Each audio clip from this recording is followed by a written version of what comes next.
The group followed the guardian through the glowing forest, their hearts pounding with anticipation and nerves. The air shimmered with magic, and every step felt as though they were venturing deeper into a place that was beyond time and space.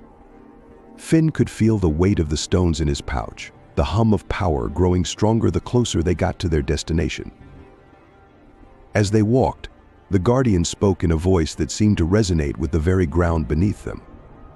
The Stone of Spirit is the essence of life itself. It binds all the elements, connecting the world to the very core of its magic. But it is guarded by ancient forces that do not care for good or evil, only balance.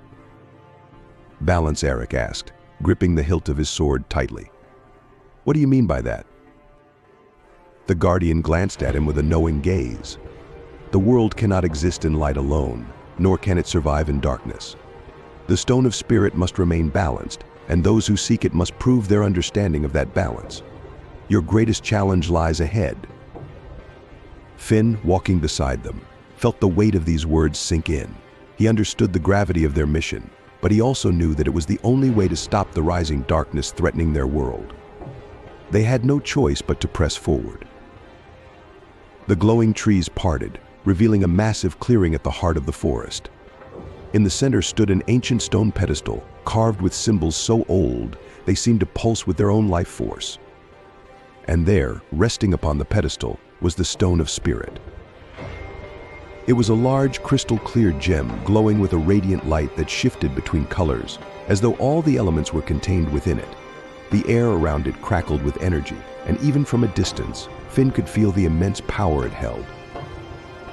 But between them and the stone stood three enormous stone statues, guardians of the Stone of Spirit. They were shaped like ancient warriors, each holding a different weapon, one with a sword, another with a shield, and the third with a staff. Their eyes glowed with a cold blue light, and as the group approached, they began to stir, coming to life with the groaning of ancient stone. "They're waking up," Tilly exclaimed, her wings fluttering nervously. Eric drew his sword, ready for a fight, but the guardian held up a hand to stop him. "Violence will not help you here. These guardians protect the balance of the stone. To pass, you must face 3 trials. Only then will the Stone of Spirit be yours."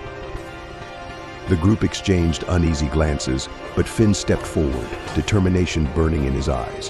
"What are the trials?" The guardian gestured to the statues.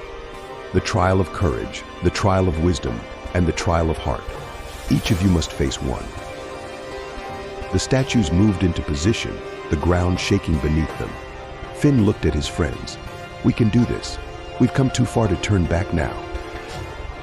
The guardian spoke again, his voice soft but powerful. "Choose wisely. Each trial will test your deepest self." After a moment of silence, they decided Finn would face the trial of heart, Eric the trial of courage, and Tilly the trial of wisdom. Eric was the first to step forward.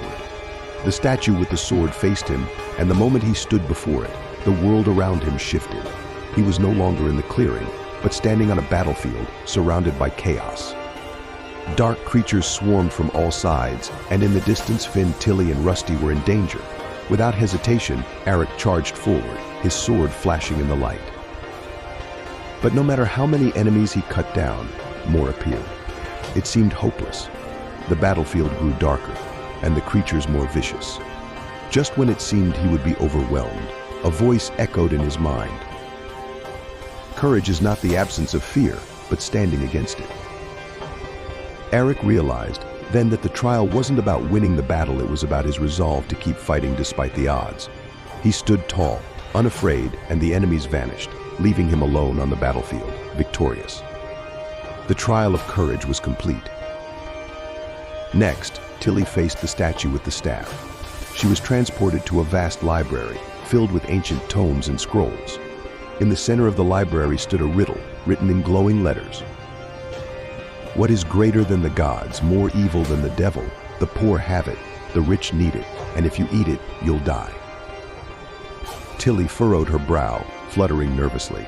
She knew the answer, but doubt gnawed at her. What if she was wrong? She glanced around, realizing that the room was closing in on her, the walls creeping closer and closer. Then, she took a deep breath and whispered the answer. Nothing. At that moment, the wall stopped and the library vanished. The statue bowed to her, acknowledging her wisdom. The trial of wisdom was complete. Now it was Finn's turn. The final statue, the one with the shield, beckoned him forward. Finn stepped up, his heart pounding.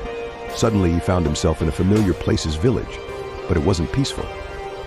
It was burning, and his family and friends were in danger. Finn's first instinct was to run to them, to save them, but as he moved forward, he realized something was wrong. The village wasn't real. It was an illusion, a test. His heart ached, but he knew he couldn't be distracted. He had to focus on the bigger picture. The illusion wavered, and suddenly, Finn was standing before a mirror. In the reflection, he saw himself, but it was a version of him filled with doubt and fear. The voice of the guardian echoed in his mind. To possess the stone of spirit, you must trust in yourself and the power within your heart. Finn stared at his reflection, confronting his deepest fears. The fear of failure, of letting down those he loved.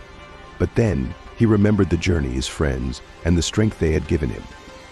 He knew who he was, and he knew his heart was strong. The reflection smiled back at him, and the illusion shattered. Finn had passed the trial of heart. With all 3 trials complete, the Stone Guardians returned to their positions, and the way to the Stone of Spirit was clear. Finn, Eric, Tilly, and Rusty approached the pedestal together. Finn reached out and carefully lifted the Stone of Spirit. Its radiant light bathed them all, and Finn felt a surge of power unlike anything he had ever experienced. At that moment, the darkness they had felt all along began to stir again. A deep, rumbling voice echoed through the clearing. "You think you can stop me?" From the shadows emerged a figure cloaked in darkness, the source of the ancient evil. It was a twisted, monstrous being, its eyes glowing with malice. The guardian stepped forward, staff raised. "The Stone of Spirit belongs to the light, not the darkness. You will not take it." The creature snarled and lunged at them, but Finn, holding the stone, stepped forward. The light from the stone grew brighter, pushing back the darkness. Finn, now empowered by the trials, knew what he had to do. He focused on the stone, channeling its energy. The light expanded, enveloping the creature and filling the entire clearing with a blinding radiance. The darkness shrieked, fighting against the light, but it was no match. The creature dissolved, vanishing into nothingness. When the light finally faded, the clearing was peaceful once more. The guardian bowed to them. "You have restored balance. The world is safe, for now." Finn, still holding the Stone of Spirit, felt a deep sense of peace. They had done it. The darkness was gone, and the world would be safe from its grip. But as they turned to leave, the guardian's voice stopped them. "The stone must remain here, at the gateway of eternity, where it belongs." Finn nodded, understanding. With a final glance at the glowing gem, he placed it back on the pedestal. It was a symbol of balance, and it had to stay where it could protect the world. Their journey complete, Finn, Eric, Tilly, and Rusty left the gateway of eternity, their hearts lighter and their bond stronger than ever. The world had been saved, and the balance restored. As they made their way down the mountain, Finn knew that this was only the beginning of their adventures. The world was full of magic and mysteries yet to be discovered, and with his friends by his side, there was nothing they couldn't face together.